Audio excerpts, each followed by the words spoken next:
Aujourd'hui, je te parle d'intuition. Je trouvais que ça faisait lien un peu avec ce que j'avais dit les autres semaines. L'intuition, c'est quoi? Intuition, ça vient de la racine latine intuire. Donc, intérieur. Donc, c'est un savoir qui vient de l'intérieur. Je le sais, mais je ne sais pas pourquoi précisément. Puis, je vous parle de ça parce que j'ai parlé que les enfants sont très connectés à leur intuition. Puis, pour se conformer à ce que les adultes, en fait, attendent d'eux, ils vont déconnecter de leur intuition pour connecter à leur mental, à un mental qui est calculateur, qui est mathématique, qui va donner des informations beaucoup plus logiques, rationnelles. Et donc, en se déconnectant de son cœur, ce qui arrive, c'est qu'à l'âge adulte, ben, on se demande où notre place. On pense qu'on n'en a pas. On pense que les autres sont mieux, qu'on n'est pas à la hauteur. On pense qu'on n'a pas le droit de s'exprimer, qu'on n'a pas le droit de réussir. On pense que, en fait, on vit des relations aussi qui sont insatisfaisantes. On va faire un métier qui ne nous convient pas. Et ça l'amène beaucoup d'anxiété. Ça l'amène de la frustration, de l'insatisfaction. Et ça amène à la fatigue, à la dépression, à la maladie aussi. Je l'ai dit, la maladie, c'est une invitation à revenir plus aligné avec notre être véritable. Donc, à tout moment, on peut reconnecter à cette petite voix à l'intérieur qui sait en réalité. T'sais. Et pour faire ça, il ne faut pas augmenter le son de la voix du cœur. Il faut baisser le volume du mental incessant qui réagit à tout et tout le temps. Donc, et la voix du cœur, elle a toujours été là. Elle est toujours là. Mais elle est dissimulée, en fait, au travers de la cacophonie du mental. Hein. Donc, comment je fais pour diminuer ces voix du mental? J'en ai pas de solution miracle. Il faut le choisir et il faut s'arrêter. S'arrêter, faire silence et s'observer. Observer ce qui se passe à l'intérieur. Les sensations de notre corps. Il faut regarder qu'est-ce qui se passe ici. Nos pensées sont des grands indicateurs de ce qui est inscrit à l'intérieur de nous, de ce qu'on porte comme programme, comme croyance. Donc, les observer sans les juger, puis sans y croire non plus. Le problème vient du fait qu'on fusionne avec nos pensées, on y croit comme dur comme fer.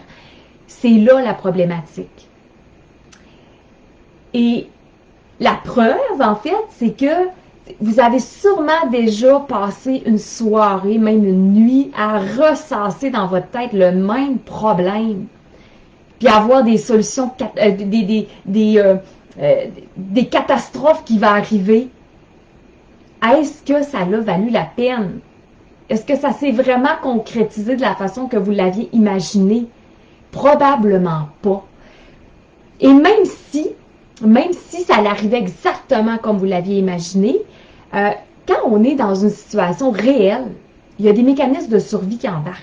Donc, il y a une résolution du problème. Tandis que quand on reste dans le mental, il n'y a pas de résolution. Il y a une impasse.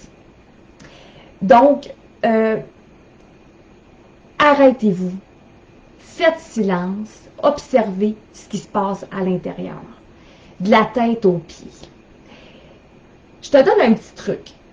Un petit truc qui peut paraître bien simpliste, mais en réalité, ça l'est. Hein.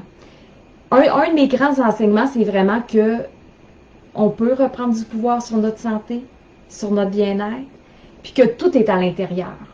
Donc, c'est simple. Mais ça prend de la pratique. Ça, c'est pas toujours évident. Donc, mon truc, c'est de mettre la main sur le cœur pour activer les neurones du cœur. Parce que oui, le cœur a son propre réseau neuronal qui est indépendant du cerveau. Il y aurait 40 000 neurones au niveau du cœur. Le cœur a un champ électromagnétique très puissant et c'est prouvé ce que je dis là. C'est pas de l'ésotérisme. Donc, Et il y a une grande loi universelle, en fait, qui dit que là où je mets mon attention, l'énergie va. Donc, si je reste mon attention au niveau du mental, au niveau des pensées, ben, j'y donne tout l'espace. Et là, les pensées vont y aller. Si je mets mon attention au niveau de mon cœur, j'active les neurones du cœur qui, je le rappelle, ont des informations différentes que les neurones du cerveau. Le cœur va stocker des informations qui sont plus de type sensoriel. Puis il va vous parler d'une façon aussi sensorielle. Donc, c'est le petit truc que je voulais te donner. La dernière chose que je voulais te dire, c'est quand on commence souvent à méditer, à aller à l'intérieur de soi, on va avoir tendance à penser que la petite voix qu'on cherche va venir de l'extérieur.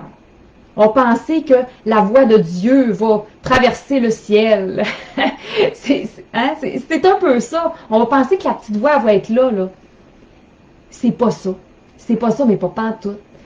Je te parle pas de clairaudience, je te parle d'intuition. Intuition à l'intérieur. Donc, ça passe par ton corps. Ça va passer par tes 5 sens. Ça va passer par des sensations internes. Ça va passer par des émotions. Ça va passer par des impressions, par des images mentales ou des impressions d'images mentales. Ça va passer par de la légèreté ou de la contraction. C'est par là que ça va passer. Donc, j'espère que ça t'aide, ce que je te dis ce matin. Je suis curieuse de voir si toi, tu as de la facilité à faire taire ce mental-là. Ou si tu as tendance, toi aussi, à aller te connecter à une source externe pour avoir des réponses. Donc, n'hésite pas à venir me le dire en commentaire si tu es là. Je le sais, mardi matin, il n'y a pas toujours beaucoup de monde. Pour l'instant, ça me convient comme ça. Donc, on verra au fil du temps. Viens me dire si ça t'aide. Puis, même si jamais tu as des sujets précis que tu voudrais que j'aborde, n'hésite pas à me le dire. Donc, sur ça, je te souhaite une excellente semaine où je te souhaite de faire de l'espace. Parce que quand on fait silence, ça fait de l'espace à l'intérieur de nous. Donc, bonne semaine. Bye bye.